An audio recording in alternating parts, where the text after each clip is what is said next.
Hello to everyone, welcome to KCA Kukreja commerce academy. कैसे हैं आप सभी? होपफुली आप सभी अच्छे हैं और जो अपनी प्रिपरेशन है उसको काफ़ी अच्छे से कवर कर रहे होंगे। सो गाइस, यहाँ पे मैं आप लोगों के साथ में अकाउंटिंग एंड ऑडिटिंग के 2017 के यूजीसी नेट कॉमर्स के पीवाईक्यूज को आप लोगों के साथ में कवर कर रही हूँ। ये जो सेशन है ये आप लोगों के लिए काफ़ी ज़्यादा इंपॉर्टेंट रहने वाला है। सो यहाँ पे आप लोगों के साथ में लास्ट पार्ट है। यहाँ पे 2017 के क्वेश्चन हम लोगों के पास में कवर हो जाएंगे। तो स्टार्ट करते हैं हमारे इस सेशन के पहले क्वेश्चन के साथ में। Which one of the following statement is true about standard labour time. हम एक स्टैंडर्ड सेट करते हैं, ठीक है, और फिर कंपैरिजन करते हैं उस स्टैंडर्ड से। तो जो स्टैंडर्ड लेबर टाइम है उसके लिए क्या बात जो है वो करेक्ट है। तो स्टैंडर्ड लेबर टाइम क्या बताता है?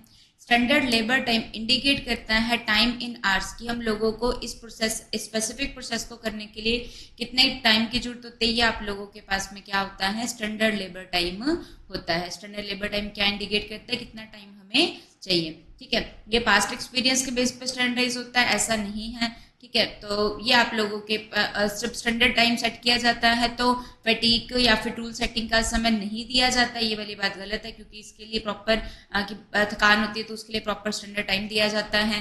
Production manager does not provide any input, ये वाली बात भी गलत है, क्योंकि वो तो प्रोडक्शन मैनेजर ही बताएगा कि कितना काम करने में कितना समय लगता है, ठीक है। तो ऑप्शन नंबर जो फर्स्ट रहेगा ये आपका करेक्ट हो जाएगा। और एक ऐसा बजट जो आप लोगों का स्क्रैच से स्टार्ट होता है उस बजट को क्या कहा जाता है? जो बिल्कुल स्टार्टिंग से क्रिएट किया जाता है, वहां पे पास्ट बेसिस पे कोई बजटिंग नहीं होती है, वो क्या कहलाती है? हम लोगों के पास में जीरो बेस बजटिंग होती है। क्या कहलाती है? That is known as a zero base budgeting होती है, ठीक है जी। Move to the next question on your screen.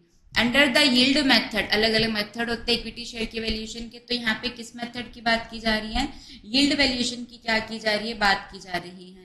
So under the yield method of valuation of equity share capital, तो अगर जो इक्विटी शेयर है वो 50 का है, ठीक है। नॉर्मल रेट ऑफ रिटर्न जो है वो आप लोगों के पास में कितनी है? जो नॉर्मल रेट ऑफ रिटर्न है वो 10% है, एक्सपेक्टेड रेट ऑफ रिटर्न 5% है। तो जो इक्विटी शेयर की वैल्यू आप लोगों के पास में रहेगी ये कितनी होगी? तो जो इक्विटी शेयर की वैल्यू हम लोगों के पास में आएगी, तो इसको निकालने का जो फॉर्मूला आप लोगों के पास में रहता है इक्विटी शेयर की वैल्यू को निकालने का, वो क्या फॉर्मूला होता है? Expected rate of return divide by normal rate of return multiply paid up value of share. क्या फॉर्मूला होता है? Expected rate of return divide by normal rate of return multiply कर दिया जाता है किससे? जो पेड अप वैल्यू होती है उससे मल्टीप्लाई कर दिया जाता है। तो जो एक्सपेक्टेड रेट ऑफ रिटर्न है वो कितनी है? 5% है।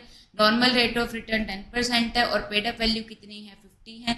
तो इसको सॉल्व करेंगे तो ये आप लोगों के पास में कितना आ जाएगा? 25 आ जाएगा। सो ऑप्शन नंबर जो फर्स्ट रहेगा ये इसका आंसर हो जाएगा। क्लियर हो गया?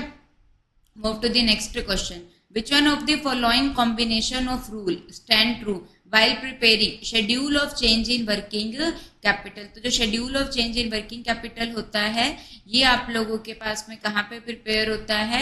फंड फ्लो स्टेटमेंट में प्रिपेयर होता है। फंड फ्लो स्टेटमेंट क्या होती है? कैसी स्टेटमेंट होती है जो क्या शो करती है? फंड के फ्लो को शो करती है। यहाँ पे फंड का मीनिंग जो होता है वो आप लोगों के पास में किससे होता है? नेट वर्किंग कैपिटल से होता है। जो फंड का मीनिंग यहाँ पे हम लोगों के पास में होता है वो किससे होता है?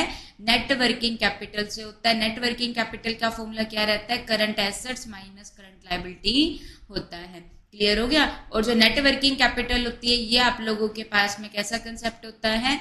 क्वालिटेटिव कंसेप्ट होता है। नेट वर्किंग कैपिटल वाला कंसेप्ट कैसा होता है?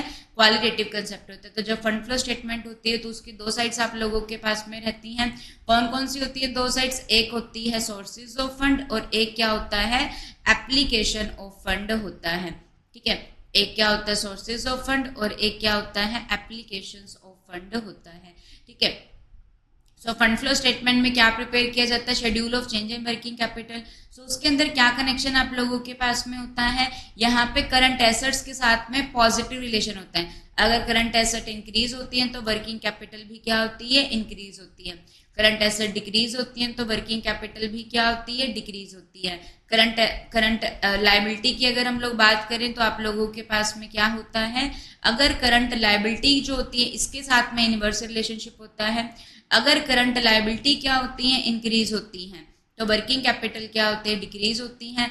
अगर करंट लायबिलिटी क्या हो जाएंगी, इंक्रीज। अगर करंट लायबिलिटी आप लोगों के पास में क्या हो जाएंगी, डिक्रीज हो जाएंगी, तो वर्किंग कैपिटल हम लोगों के, अगर करंट लायबिलिटी क्या होती है, डिक्रीज होती है, तो वर्किंग कैपिटल क्या हो जाएगी, इंक्रीज हो जाती है। ठीक है, तो ये फंड फ्लो स्टेटमेंट में होता है और कैश फ्लो के अंदर रिवर्स होता है। ठीक है, तो यहाँ पे क्या हो जाएगा, जो schedule of change in working capital है, तो करंट एसेट अगर इंक्रीज होती है तो वर्किंग कैपिटल इंक्रीज होती है, बिल्कुल करेक्ट स्टेटमेंट है। करंट एसेट इंक्रीज होती है तो वर्किंग कैपिटल डिक्रीज होगी। देखो एक ऊपर ए बात कर रहा है, बी उसके अपोजिट बात कर रहा है, तो या तो ए करेक्ट होगा या बी करेक्ट होगा, दोनों साथ में करेक्ट नहीं हो सकते हैं, तो ये रॉन्ग हो गया।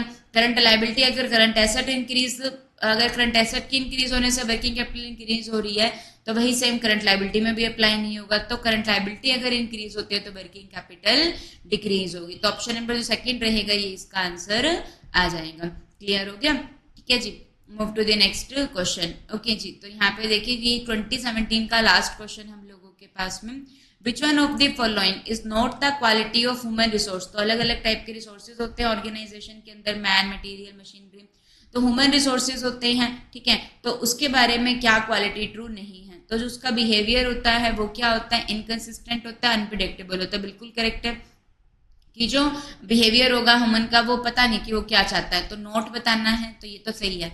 जो ह्यूमन की वैल्यू होती है वो टाइम के साथ में डेप्रिशिएट होती है, ये वाली जो बात है वो गलत है। ह्यूमन की वैल्यू जो होती है वो टाइम के साथ में बढ़ती है। हेट्रोजेनियस होते हैं वो सभी पर्सन अलग अलग होते हैं, बिल्कुल करेक्ट स्टेटमेंट है। एक ह्यूमन रिसोर्स को अपनी ऑर्गेनाइजेशन में रिटेन करना काफी चैलेंजिंग होता है, ये भी बिल्कुल करेक्ट स्टेटमेंट हो जाएगी। तो ऑप्शन नंबर सेकंड है ये इसका रॉन्ग हो जाएगा। ओके, तो यहाँ पे हम लोगों के पास में 2017 से लेकर 2010 तक के पिछले पीवाईक्यू सारे के सारे कंप्लीट हो चुके हैं। ठीक है, सो अगर आप लोगों को ये अच्छे लग रहे हैं तो जरूर से जरूर हमारे वीडियोस को लाइक कीजिए, शेयर कीजिए। Thank you to everyone.